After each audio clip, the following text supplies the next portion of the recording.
Hey guys, it's another day at the Book Club Cafe. Like, it has a good ringtone to it. We're here to read The Strawberry Patch Pancake House, and I believe we're more than halfway through.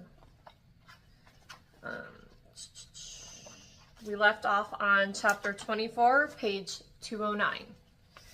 No one was home when Archer got back from work the following Wednesday. Olive had been feeling much better and returned to school this week, and he wondered where she and Iris were. Sometimes Iris took her to the bookstore or the pool to practice for swimming, but she usually texted Archer about where they would be. He dropped his stuff by the door and made his way into the kitchen when he heard Olive's now familiar giggle from the backyard. It still made his heart swoop in his chest to hear it. When he walked out into the yard, Olive jumped up from her seat on the ground. "Surprise!" she yelled, leaping into his arms. "Wow, what is all this?" he asked. "A picnic!" Olive squirmed out of his arms as quickly as she flung herself into them and led him to the blanket set up in the center of the lawn. After a month of rain, the sun had finally graced them with its presence, and the grass was a deep green in the late afternoon sunshine. Everything smelled fresh and new. Whoever had rented the house before them had apparently planted perennials, and the yard was lined with flowers, first daffodils and now tulips. They even had a cluster of irises along the fence.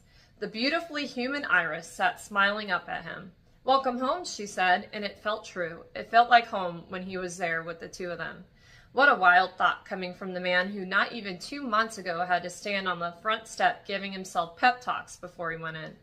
Iris said it was the perfect day for a picnic because it's the first really warm day of spring, and she found local strawberries at the market, and we made strawberry shortcakes.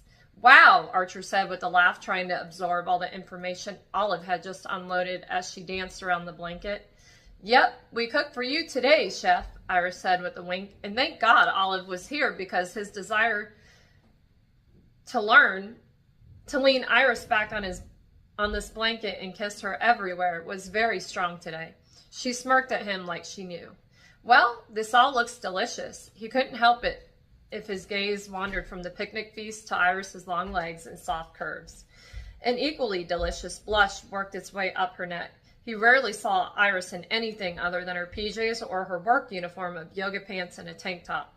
But today, on this gorgeous sunny May day, Iris was wearing a navy blue dress with strawberries and white polka dots. Slender straps grazed her shoulders, and her hair was wrapped in a bun on top of her head, exposing the long line of her neck. The rose gold strands of her hair glinted in the sunlight. She looked positively edible. But his daughter was here, and she was so excited to show him